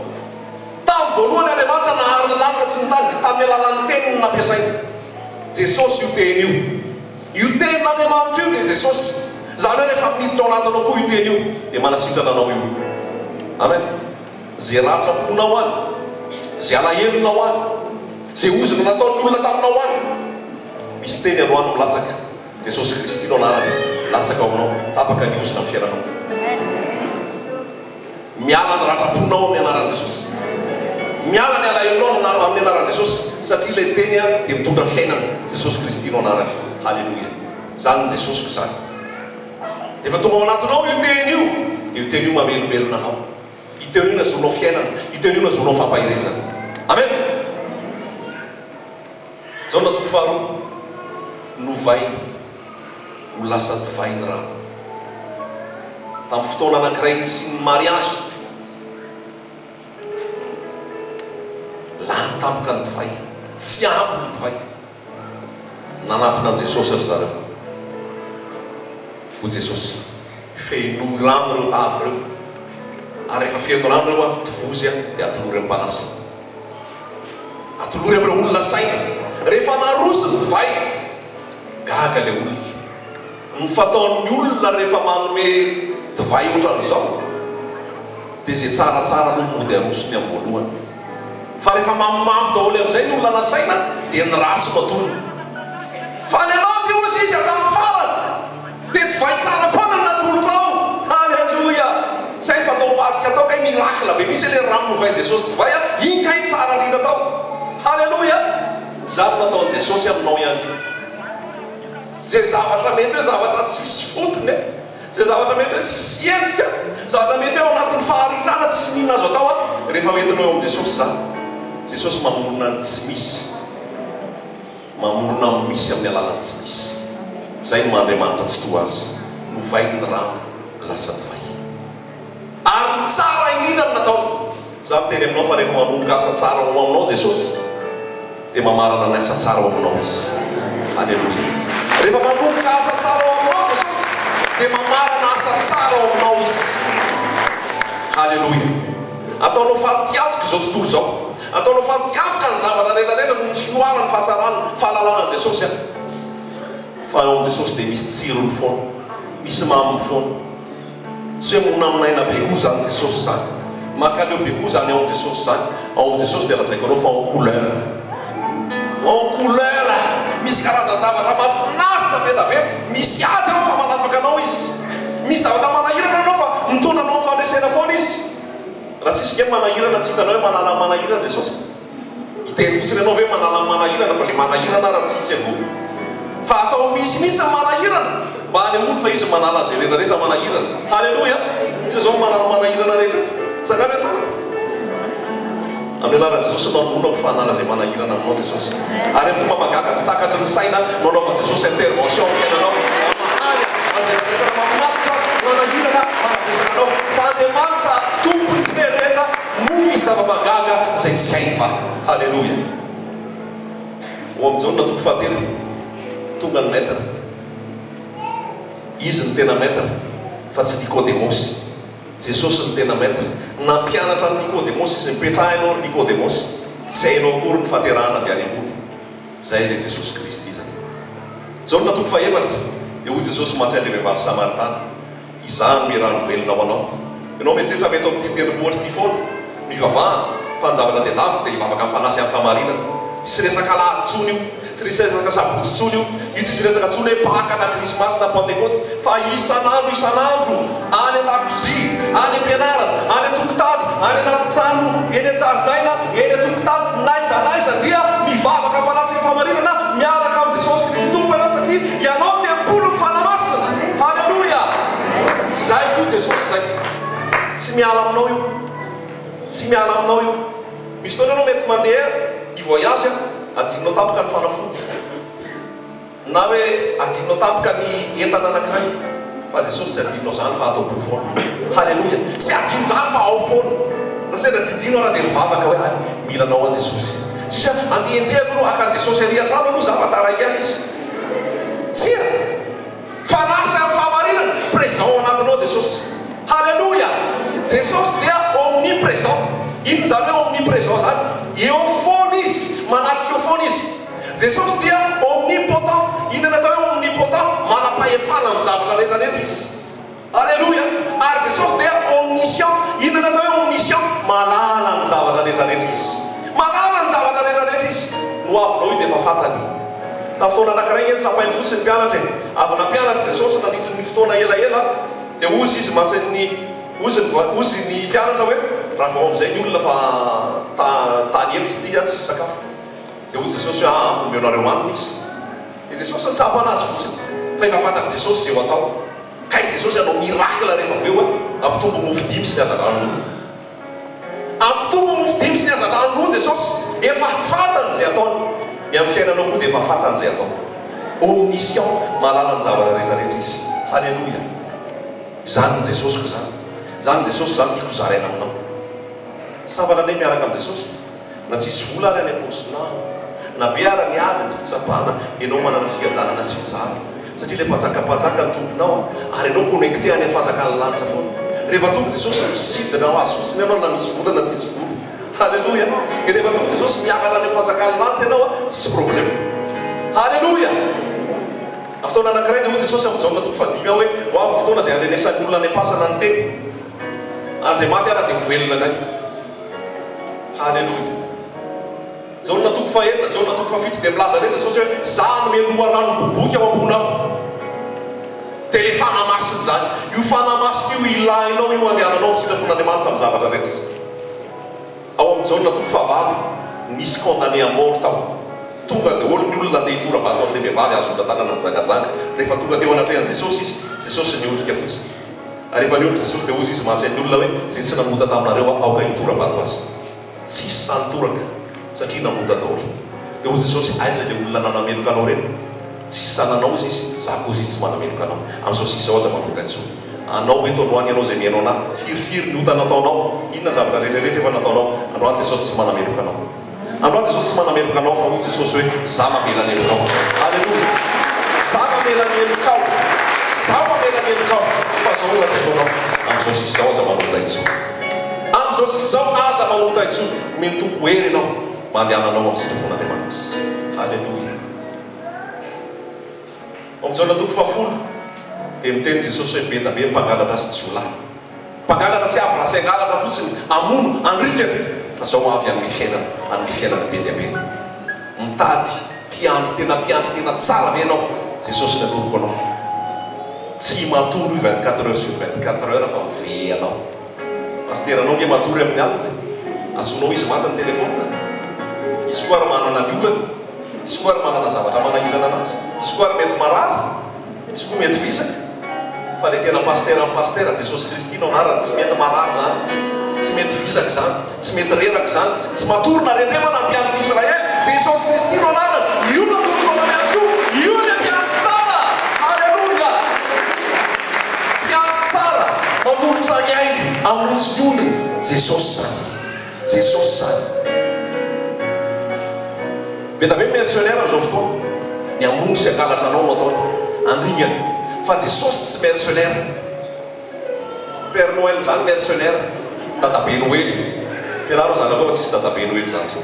Tatabe Noël ary amin'ny souvenir no milatsaka. Tsy miditra any vavahady zany, tsy miditra any varavarana, mpangalatra sy jiolahy zany. Fa Jesosy ny tena vavahady. Jesosy ny tena varavarana. Jesosy ny tena lalana. Sady varavarana izy sady lalana izy izy daholo zany. Vao manokana varavarana ianao Jesosy. Miditra amin'ny lalana ianao Jesosy. Mandeha ianao Jesosy. Toy Jesosy. Halleluia. Mila dalan'i Jesosy vao miakatra any an-danitra. Halleluia. Mila daladala an' Jesosy vao miakatra any an-danitra. Manaiky ianao sa tsy manaiky? Zay ny tena zava-dehibe. Fa ianao rehefa daladala an' Jesosy fiainanao atao tany milamina fotsiny. Mizotra ho azy io. Mizotra ho azy io. Ka sao fahazakan'Andriamanitra sy ny fahamarinana dia hanampy anareo zavatra rehetrarehetra. Ahoana ny eritreritro raha ohatra ka ohatra hoe palitao nanaovako izay vao lobaka. Mety ve zany? Izao manao palitao ato. Dia ny palitao zany no ampidirina aloha. Dia zay no ampidirina ilay lobaka. Normal ve zany? Tsy maintsy ny lobaka aloha. Zay no palitao. Zay. Tsy maintsy ny lobaka aloha zay no palitao. Ka tsao aloha fahazakan'Andriamanitra. Zay no anampy ny zavatra rehetra. Misy taona koa rehefa mividy zavatra dia misy hoe raha mividy anankiroa amin'ity ianao a dia mahazo gâteau anankiray. Dia zavatra mamaiky meo le gâteau. Izany amin'le gâteau anao fotsiny. Tsisy manome gâteau anao fotsiny, tsy maintsy mividy ianao zay vao mahazo amin'le gâteau. Zay koa no miaraka amin'ny Jesosy hoe ianao mihitsy aloha manao ny sitrapon'Andriamanitra, omen'Andriamanitra anao ny ampiny avy eo. Zay le lakile miaraka amin'ny Jesosy zay. Zavatra misy dia mangataka foana tsika. Sauveur Jesosy, sauveur Jesosy. Fa Jesosy zany tsy sauveur alohan'ny zavatra rehetra fa sauveur izy, manafaka anao amin'izay manavesana anao. Fa Seigneur ny tena zava-dehibe, tompo. Zay tiany aloha no atao. Fa tsy hoe mangataka foana, mangataka foana, mangataka foana. Fa iveranao manontany hoe inona moa sitraponao Jesosy? Inona ny sitraponao Jesosy? Inona ny tianao Jesosy? Zay koa ny tadiavin'i Jesosy ataontsika isan'andro. Fa tsy hoe tsika foana no hiteny hoe inona ny ilaiko, zao ndray ny ilaiko Jesosy a. Tiandray ny ilaiko Jesosy a. Tiandray ny lista, tiandray ny lista. Ianao malala zay tokony ho ananjy Jesosy. Fa za te hanao sitraponao fotsiny. Alleluia. Jesosy le mpiandry tsara tonga monjy ianao. Jaona tao faran'ny 12 dia natsangana tamin'ny maty Lazarosy. Aroa izy niteny avy eo hoe izao fananganana maty sy fiainana. Zay mino na dia maty aza dia ho velona ndray. Aza rehetrarehetra velona ka mino dia tsy ho fatintsony mandrakizay. Ianao raha mino Jesosy tsy ho fatintsony ianao mandrakizay. Tsy ho fatintsony ianao mandrakizay. Fa manana fiainana mandrakizay ianao amin'ny Jesosy. Tsy atahoranao zany fahafatesana zany. Alleluia. Satria natelin'i Jesosy io fahafatesana io. Hoy Jesosy any amin'ny Apokalipsy ihany hoe izaho mitana fanalahidiny fahafatesana sy ny fiainatsika. Azonao ve zany? Izaho mitana fanalahidiny fahafatesana sy ny fiainatsika. Tany amin'ny devoly io lakile io taloha adesy. Fa rehefa nitsangana tamin'ny maty Jesosy a nalaiky fanalahidiny fahafatesana sy ny fiainatsika. Ary zay rehetrarehetra maty eo amin'ny Jesosy a dia manana fiainana mandrakizay. Tsy amtevo mitahotra ny fahafatesana. Ary zay mahatonga Davida niteny amin'ny Matteo 7:20 hoe na dia mandeha mamaky lohasary ny fahafatesana aza dia manino? Tsy atahotra ny loza fa ianao no amiko. Zay zavatra zay io a, zay ny tena zava-dehibe amintsika. Tsika ke matotsika mihinana fanafody ohatran'izao hoe marary ndraindray matahotra ny faty. Fa rehefa tonga fotoana anankiray départ tsy maintsy départ tsy maintsy laso. Dia teny takam-polana hoe ny fahafatesana anao zoky tompony. Halleluia. Fahafatesana anao zoky tompony. Tompony ho anao io satria efa raisin'i Jesosy ny fahafatesana. Ary izy ny fananganana maty sy fiainana. Halleluia. Tiako zaraina aminao koa zany. Zany mbola Jesosy daholo zany. Inona avy izy teo? Tadidio sara fa zany rehetrarehetra zany le izy. Ao anatin'izao natoko fa 11 dia Jesosy hoe andeha hanamboatra fitoerana ho anareo a. Rehefa vita ny fitoerana dia ho avy anareo, aka anareo a dia any amin'izay toerana ny toeranareo. Misy trano oman'ny Jesosy ianao any an-danitra. So dia verinao fa vita fotsiny ny eto dia zay. So dia verinao fa misavoaboana ara-panahy fotsiny any an-danitra. Fa misy trano any. Halleluia. Misy lakile mihitsy any dia hoe ty tranonao, ty fonenanao. Tsy haiko ianao hoe ruine zao ny ianao any an-danitra. Samy manana ny ruine antsika dia samy manana ny tranony satria Jesosy hoe andeha hanamboatra fitoerana ho anareo a. Ao an-tranony raiko misy fitoerana maro. Raha zany dia efa laza taminareo fa andeha hanamboatra fitoerana ho anareo a. Rehefa vita ny fitoerana dia ho avy aka anareo. Misy tranonao any, misy fonenanao any, misy zavatra tsara be anao ary Jesosy ny architecte. Halleluia. Jesosy ny architecte, Jesosy mikarakara an'izany ho anao. Tompo be da be zany ananana an Jesosy zany. Marina mafy. Halleluia. Zaho lalana sy famarinana ary fiainana tsy misy makany amin'ray fa tsy amin'ny lalako. Miteny amin'izay izy amin'izao natoko 5:10 izaho ny tena voaloboka. Voaloboka zany a fruit royal. Raiky ny mpamotra. Raha tena miraikitra amin'ny Jesosy ianao dia hanana fitiavana ianao. Io problema tsy famelan-keloka io. Tsy ho an'io rehefa tonga amin'ny Jesosy ianao fa hainao azy mamela heloka. Hainao azy mivavaka ao amin'ny fahavaronao. Hainao azy manisy soa izay manisy ratsy ianao. Satria miraikitra amin'ilay tena voaloboka ianao. Miraikitra amin'ilay tena voaloboka ianao. Miraikitra amin'ilay tena voaloboka ianao. Zany rehetrarehetra zany Jesosy. Zao natoko 12 dia miteny izy haniraka ny fanahy masina. Maray natoandro hariva. Nanony ianao na tsy nony, na matory ianao na tsy matory. Ao anatinao ny fanahy masina dia mitarika anao amin'ny marina rehetrarehetra io. Tsy ho diso lalana ianao amin'ny anaran'i Jesosy. Tononoko amin'ny anaran'i Jesosy, tsy ho azo mpaminany sandoka ianao. Tsy ho azo mpampianatra sandoka ianao. Fa iaino ianao hoe niondro mihain'ny feo kozy Jesosy ary mihaino ahy izy a. Ny mpangalatra sy jiolahy dia tsy arahany, ny mpikarama dia tsy arahany, fa zahanao arahany. Zany ny atoroko anao. Jesosy hitarika anao hatramin'ny farany. Fa ny situation anao amin'ny Jesosy fantaro ty androany ty a. Tsy mpanompo ianao fa fofobady ianao. Nafantatrao zay famarina ny tenin'Andriamanitra zay. Manana fahafahana be ianao. tsy mpanompo ianao fa fofombady ampakariny ianao. Zay tena zava-dehibe zay, fofombady ampakariny ianao ho an'i Jesosy. Ny olona rehefa manambady atao tany ka raha par intérêt fotsiny io dia misy le atao hoe séparation de bien. Ao hoe tsy dia ho anao daholo zay ana fa sarasarahana ihany no sao dia maka dia lasanao zay ana. Fa ho an'i Jesosy, dia an'i Jesosy dia anao daholo. Halleloia. Ary tsisy asaraka anao amin'ny fitiavan'i Jesosy. Na inona endriky ny fahafatesanao eo Jesosy miaraka aminao. Na may ao anaty menaka mamay be anao, eo Jesosy. Halleloia. Tsy hainonao akory zany. Na inona endriky ny fahafatesana eo dia hoy voalaza ao amin'ny Romanina 9 hoe tsisy asaraka antsika amin'ny fitiavantsika Kristy zany. Na fahafatesana, na fiainana, na anjely, na inona amin'izao zavatra rehetrarehetra zao dia tsisy asaraka antsika amin'ny fitiavan'i Kristy. Ary proof namantarana fa tena tiany Jesosy ianao dia io teo amin'ny azo fijaliana io. Olona telo sisa taraiky teo ke fa aiza daholo le olona 10,000 nihinana mofo tary amin'ny nampitomboana mofo. Aiza daholo le nihinana trondro sy mofo no namay azy. Fa rehefa tena tonga tokoa hoe tena resaka azo fijaliana dia olona telo sisany teo. Zany lazaiko anao aza dia any amin'ny mofo sy trondro foana ianao fa any amin'ny zava-panahy eritreretana le fiainam-panahy miaraka amin'i Jesosy. Ianao le mandrisy fahotana, ianao le manana fiainam-panahy mirehatra, ianao le tia an'i Jesosy, ianao le tia vavaka, ianao le tia ny olona vonjena, ianao le tia an'i Jesosy isan'andro. Zay tena zava-dehibe. Ary miaraka amin'i Jesosy isan'andro. Saina ny zavatra any ambony.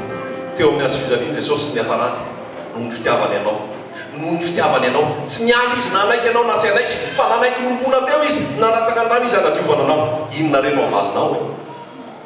Anaka atolory any fonao. Manasanao raha mainao titenty ianao. Tapao zay hevitra. Fefa lazaiko anao teo ny famarinana.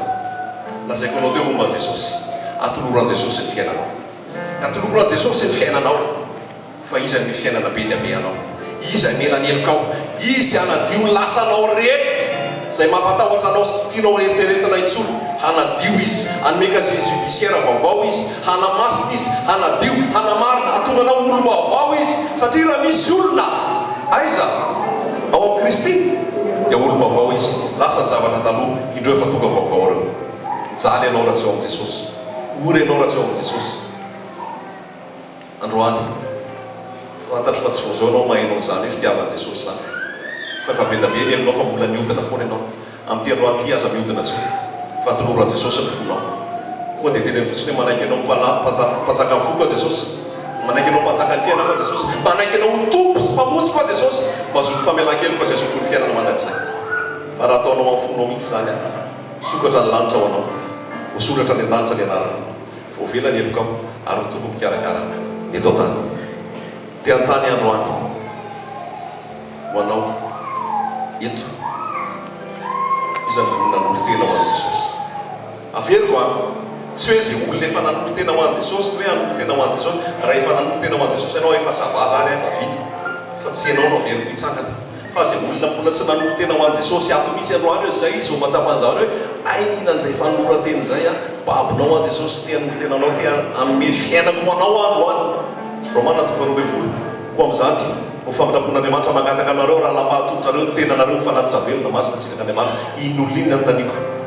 Azava tsara zany ny appel keto androany. Ny appel keto androany tsy ny olona efa an Jesosy no asaiko hoe mitsangana ny tena ho an Jesosy, fa rehefa an Jesosy ianao a, aza mitsangana tsony rehefa an Jesosy ianao zay. Fa ho an'izay hoe zao mihitsy ianao hanolo tena ho an Jesosy, hanapa-kevitra hanolo tena ho an Jesosy a, mitsangana ianao a, hivavaka ao anao a.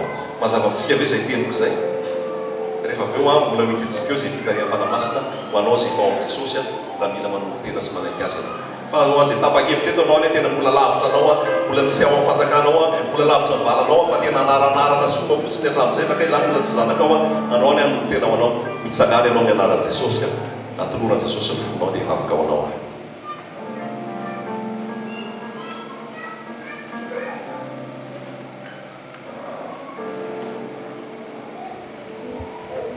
Foko anao ny fiziko, omeko anao ny ariary. Tsangana ihany na mbola misy hafana ianao a. Azay anao fa tsy harenenanao zao fotoana zao.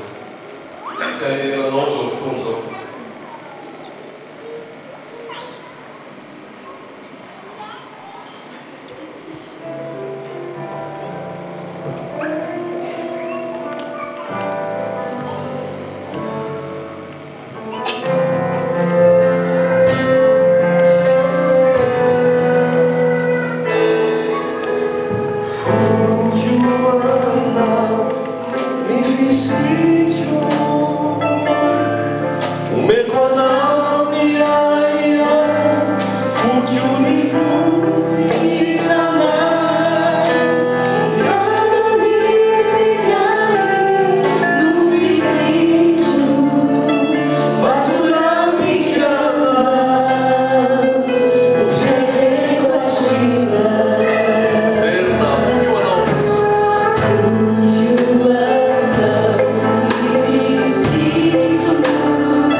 zavatra sérieux be zao zavatra ataonao zao, ary zavatra misaina ny any ambony zao zavatra ataonao zao, ary zavatra mamaritra ny amin'ny hoavinao amin'ny ambitsy zao zavatra ataonao zao, satria nanolo tena ho an'i Jesosy ianao. Mandao an'izao tontolo zao ianao, mandao an'ny fahotana rehetra ianao, ary manaiky an'i Jesosy ny tompo sy mpamonjy ny fiainanao ianao. Manomboka eto ianao, nanolo teny io, zanak'Andriamanitra ny antsonanao, zanak'Andriamanitra no antsonanao. Manomboka eto ianao, fofomadin'i Jesosy ho ampakariny ny antsonanao. Fantaro izay famarinany tenin'Andriamanitra izay androany. Zavatra miantra amin'ny fiainanao dia zao, avelan'i Jesosy ny helokao rehetra, na inona lasanao rehetra tany, izay vitanao rehetra tany, ny rahan'i Jesosy ampy manadio anao. Tenin'Andriamanitra milaza amin'ny Romanina 5:5, tao amin'ny alehibiazan'ny fahotana ny tombon'ny fahasoavana lavitra, amela ny helokao izy. Hoy ny voalaza, fifaliana lehibe any an-danitra ho an'ny mpanohatara izay mibebaka. Amin'izao fotoana zao moa, tontolo mifanao dia misy opération be goavana, satria ny anjely ao fa mivezivezy be ny anjely ao, dia efa hitany anareo ireo, dia efa misoratra ao boky ny fiainana ny anaranareo zao. Tsy misoratra atao tantetrasika, tsy misoratra ao amin'eo miomana, fa misoratra ao boky ny fiainana ny anaranareo, ary zay no mamaky anay. Misoratra ao boky ny fiainana ny anaranareo, ary ny anjely no manoratra an'izany, satria tiany ianao, navela ny heloka ianao, navela ny fahotanao. Halleluja.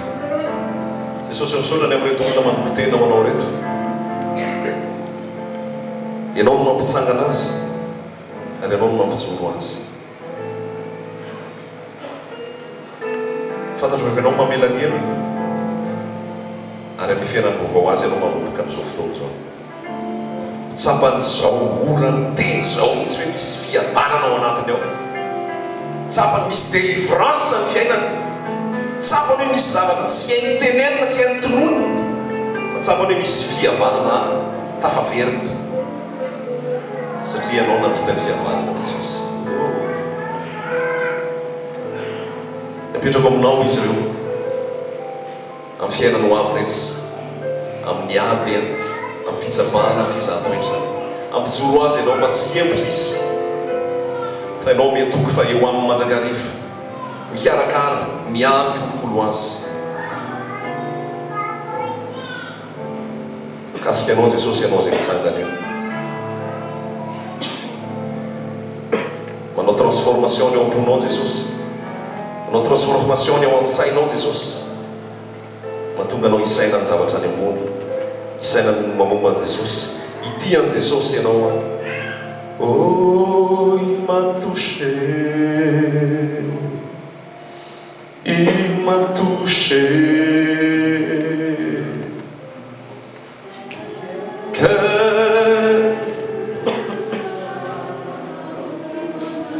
Amen. Of maftsar. C'est passé et maintenant, oui je sais, il m'a touché et je suis guéri. Merci, il m'a touché. Oh, il m'a touché. Oh, il m'a touché. Quelle joie remplit mon cœur.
azonao fanasitrana dia afaka manao amin'izao fotoana izao ianao koa dia mivavaka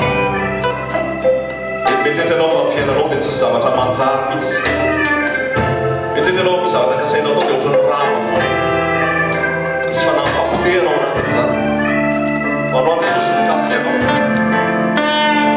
zay tokony hanambady eto amin'ny anaran'i Jesosy dia hanambady amin'izay amin'ny anaran'i Jesosy Kristo ny Nazareta. Amen.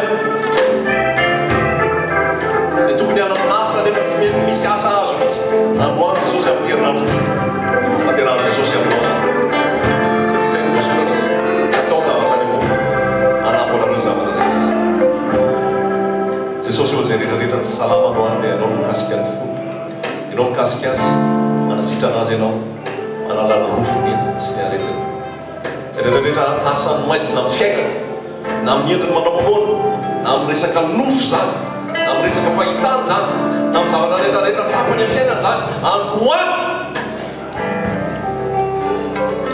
raha vako amin'ny anaran'i Jesosy Kristy nivelona avy amin'ny Nazareta tsy manana anjara amin'ny fiainanao intsony zany fa velona ilay Jesosy Kristy tompoko ary tianao izy na manafaka anay izy manafaka anao ihany koa izy mahay maim-poana ny fanafahany. Halleluja.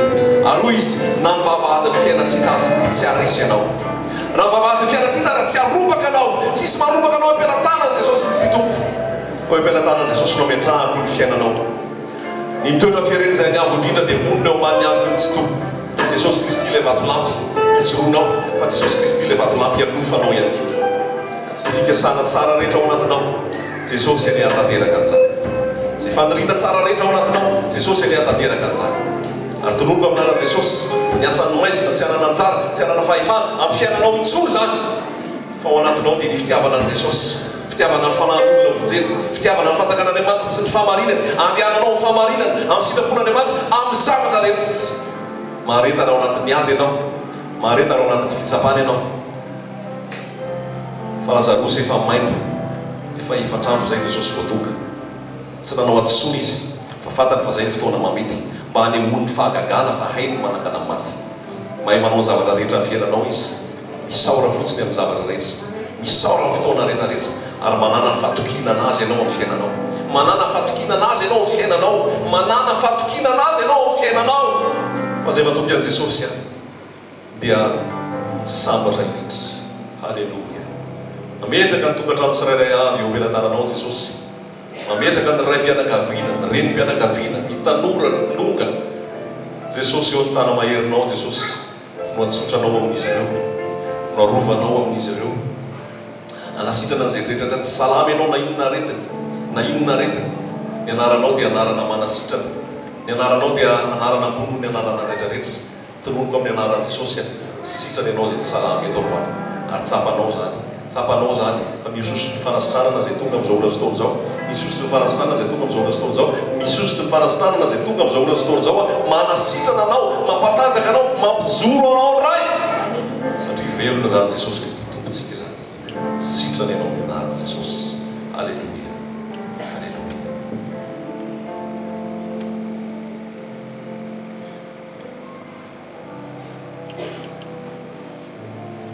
manasa ny rahalahy Kristian sy rahalahy Dorany za masoa aty alohany aty fa afaka ao anareo ao venareo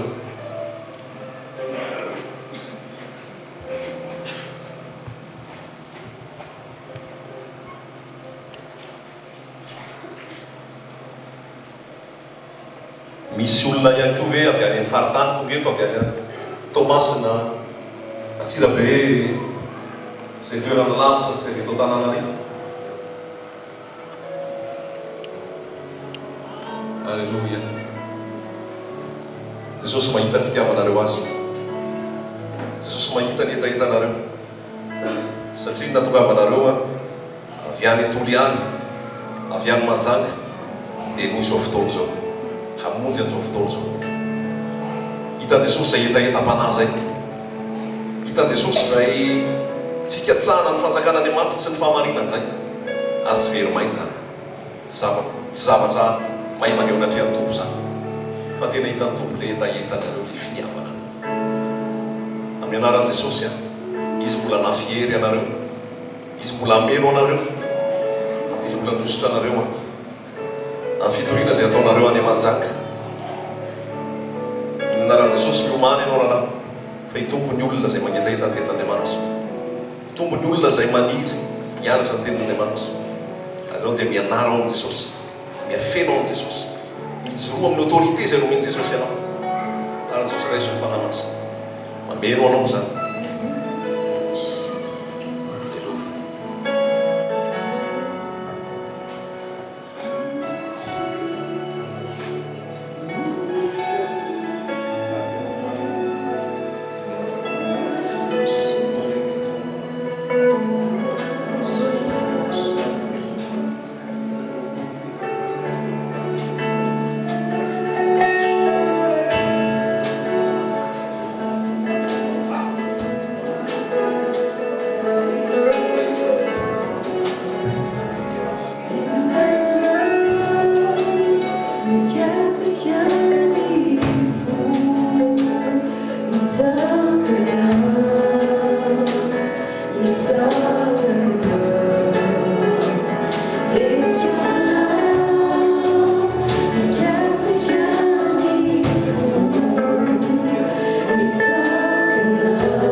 ianao tsapa amin'izao fotoana mahatsapa an'izay fanosorana Jesosy ianao zay izay fiadanana ao Jesosy ianao zay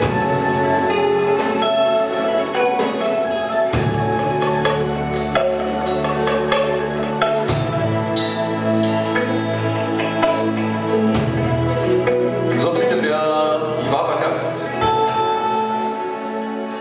mimetraka ny fiainantsika eo amin'i Jesosy ny amin'ny hoavy rehetra. Jesosy io ianao no vato fehizoro, vato lavin'ny mpanao trano fa tonga fehizoro, ary ianao dia azo antoka tanteraka fa tsy mianjera, tsy mikoro, ary izay manorona ny tranony eo ambony vatolampy dia tahaka ny lehilahy endry manan-tsaina satria nakatony teninao. Amin'izao fotoana izao Jesosy mametrahako ny fiainany tsirairay avy izay tonga eto amin'ity toerana ity eo am-pelantananao. Ny masonao Jesosy hitsinjo azy, ny tanam-pitiavanao Jesosy hiaraka aminy, ary ny angatahako dia ho apetraka ao amin'ny mandrakariva ny fitiavana sy ny fatahorana anao.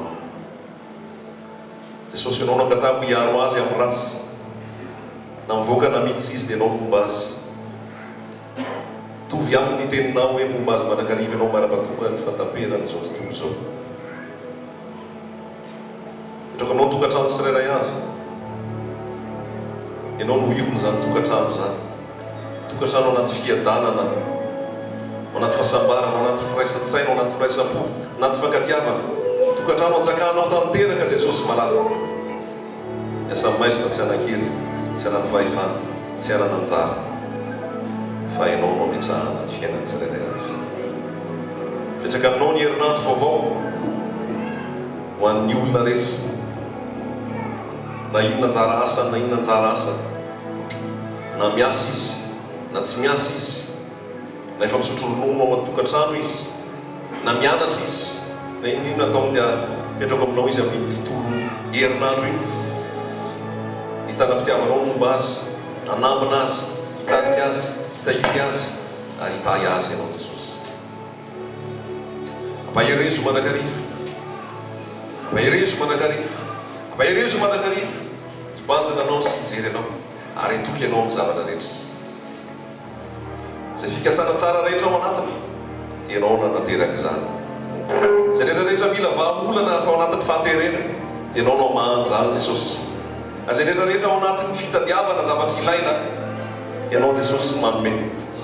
Ary terinao raha teo hoe katsao ny zavatra any ambony, katsao ny fanjakan'Andriamanitra sy ny fahamarinana, dia anampy ho anareo ny zavatra rehetra, dia ho tanterahanao tokoa zany amin'ny tsirairay avy Jesosy. Ho tanterahanao tokoa zany amin'ny tsirairay avy Jesosy. Hitahinao ny tompo ka hiaro anao, ampamirapiratra ny tavany aminao ny tompo ka miditra fo aminao, anandratra ny tavany aminao ny tompo ka nomeanao ny fiadanana, mandehana amin'ny fiadanany tomponao, mahatoky ilay miantso anao, tsy amelanao amin'ny antsasadana.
misy ny olona fantatro, misy ny olona tsy fantatro, dia sotranao nanohina ny antso, nanohina ny fanasana zay napetraka, sotrany amin'ny fitiavanao, amin'ny fanatrehanao ny tena, noho ny fitiavanay an Jesosy, nanasana antsika tsirairay avy.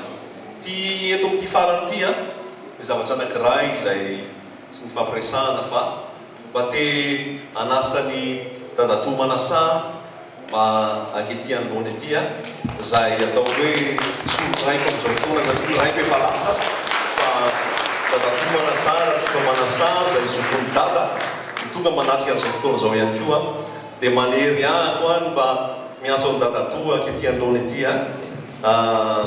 tondra teny zay napetraky ny tompo ao aminy moa ivavaka antsika ihany koa dia tiako raha ho atao ilay hira ny foronin'ny dadatoa rehefa avy eo hoe ity Jesosy miantso ahy ianao na dia tsy mendrika dia manolo tena izao ianao ny fidy tsy haiko ny anda fanolora tena ho an Jesosy zay zavatra araka tenin'Andriamanitra atao amin'ny Isaia hoe iza ny irako iza anao dia hirakay dia namaly Isaia hoe ity aho irao ary ny talenta nomeny tompo nomeny Jesosy any dadatoa dia namorona le hirako dadatoa hoe ity aho Jesosy sora betsaka dadatoa mba meko fitenena ny dadatoa dia mibavaka dia fifaliana ho atanteraka fanatrehana an-tantely fianareo rehetra zao amin'ity point 0 fiaingana vaovao anao kilometra vaovao 0 mareza fa zao fatokovanao zao dia fiangana vaovao olom-baovao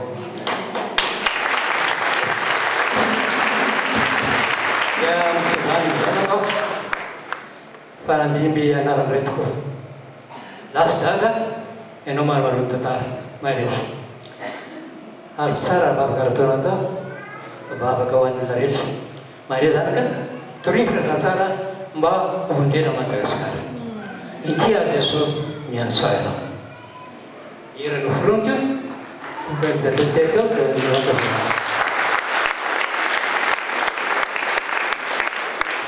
ataontsika mafy tsara zany dao iaritsanatsika fanoratenantsika ho an Jesosy hoe ity Jesosy miantso ahy ianao na dia tsy mendrika manolo tena izao zay ity aho Jesosy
miantso ahy ianao koa atony Jesosy androany atolory ny fonao Jesosy dia ho sambatra anao araky teny takela hoe ho sambatra anao satria Jesosy miokenao finamatra marera toko andro fiadanany to amen amen sora betsaka dadatoa rasola daloha o Jesosy mitombo hatrany ao amin'ny fahasoavana ao Jesosy dadatoa sy ny ankohonany.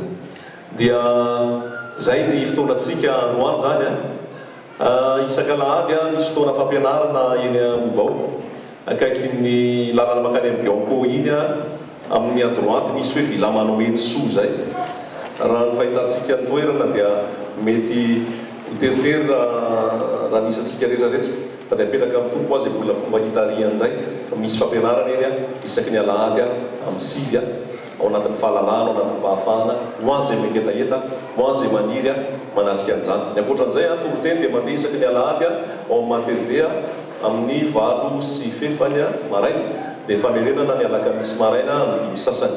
Misy koa ny site internet www.miomana.com zay misy toriteny marobe ao antsoratra misy vidéo dia misy ihany koa ny chaîne YouTube Kristianina Ve zay misy ny toriteny ihany koa zany. Dia ao amin'ny Facebook misy an'ilay page Kristianina tanora voatokana ho an'ny Kristia zay mizara zao ten'Andriamanitra zao ihany koa. Dia misy koa ilay hoe miomana eo amin'Andriamanitra ao. Tsy misy afa-tsy Jesosy nomena voninahitra ary ny fitaovana rehetra nomeny dia ampiasay mba hanaparitahana an'ilay izy. Dia mirary soa anareo zay na avaizanareo na avaizana avy any avaratra na avy any atsimo na avy any atsinana na avy any andrefana modiso amatsara any amin'izay misy atsika tsirairay avy ary mavavolombelon'i Jesosy ianareo any amin'izay misy ianareo rehetrarehetra any. Ny fonay dia matsiaro anareo ambavaka foana tsy fantatray ny anaranareo fa hitako maso ohatran'izao nareo dia rehefa tonga eo amin'ny Jesosy dia metoko ambavaka fotsiny le olona tatsy amin'ny gosy tatsy le olona oatra nitsy le ohatr'izao ny elina tsy hoentiko eo anatrehan'i Jesosy ianao isan'andro mba ho tehirizina ianao hatramin'ny farany ho ampijoroana ianao hatramin'ny farany ary ianao koa ne mba hatsiaro ana ambavaka. Zay ny angatahako aminao tsy arovy ambavaka fa tsy mora zao aso zao tsy mora zao fitoriana zao fa betsaka ny sakatsakana betsaka ny any betsaka ny fizahatoetra fa tsy arovy ambavaka izay mivady tsy arovy ambavaka izay mianakavy tsy arovy ambavaka mpiara-miasa rehetrarehetra ao mba androso tsy amin'ny tahotra fa androso amin'ny herin'ny fanahy ary dia androso manakariva.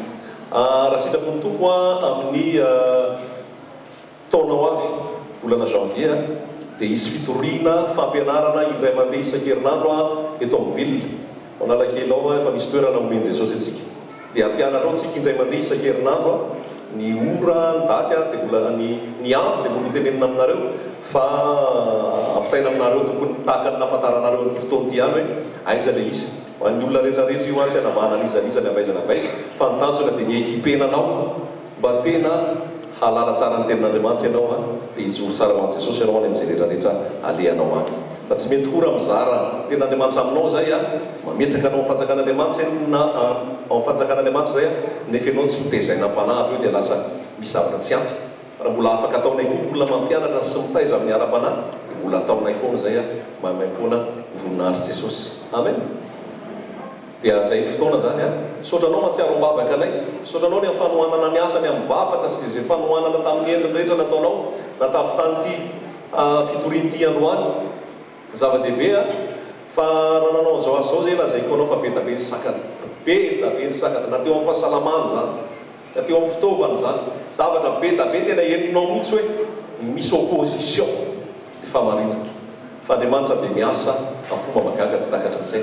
Andriamanitra dia miasa ao anatin'ny fahalemena ary izy hoe ny fahalemeko ny fatanjahako vita somatsara ny fitoriana isaorana ny tompo zany ary misotranao miara-niasa miaraka nanohana miara-nanohana ambavaka n'izany asa zany misaotra ny vato koa zay nanohana anato ao anatin'ity asa ity hatramin'izay ka hatramin'izao eo foana manolotsay maharitra aminah amin'izay mety hoe mokomokotokeliko sy ny sisa ary misaotra azy any amin'ny fitiavany sy ny fikarakarany any zavatra rehetrarehetra fa marina be le tenin'Andriamanitra hoe tsy tsara raha irery raha lehilahy fanaovako vaty zaza azy izy merci chéri tahiny Jesosy ianao mba nifahasoavana mandragapina mitombo fahendrena mitombo fahalalana ao Jesosy Kristy tompo ary dia misaotra ny mpiara-miasa rehetra fa lasa navavitsy akanavaka rehetrarehetra na ny eto na ny any na izanaiza rehetrarehetra nanohana tao anatin'izao azy zao samy nanany anjara azy tsika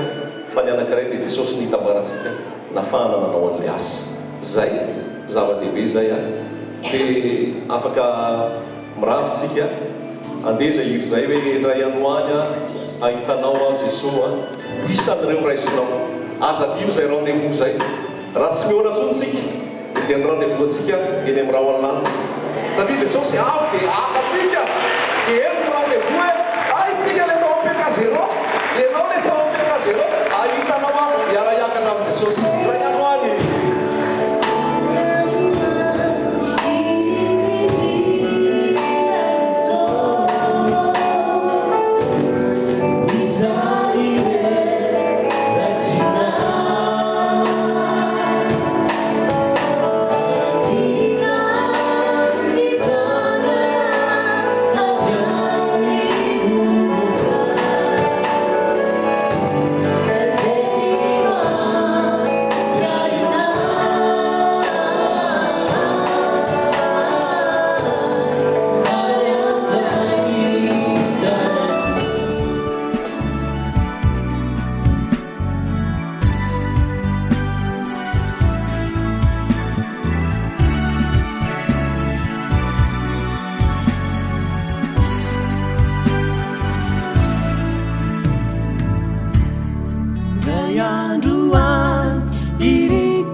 Itangana avyami bubuka Nyanteninwa Piarina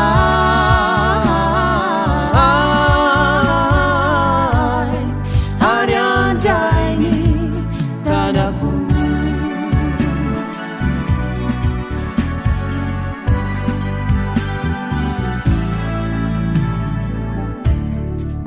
Masuku haitana Jesu Ipetake wamini rauna Hamira pira tafatata utunini yaze Sife untopeta Nuida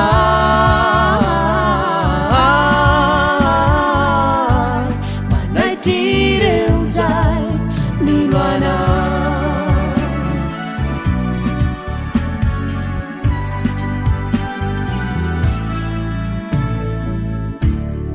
Tiadi guizan Yara camina Jesu Iketiani Laniti Ireu kitana ulalubaku Venusababa uba Utenai nireu punina Kahidita Jerusalema Vauba Tini ranu masina Vitarata Manganua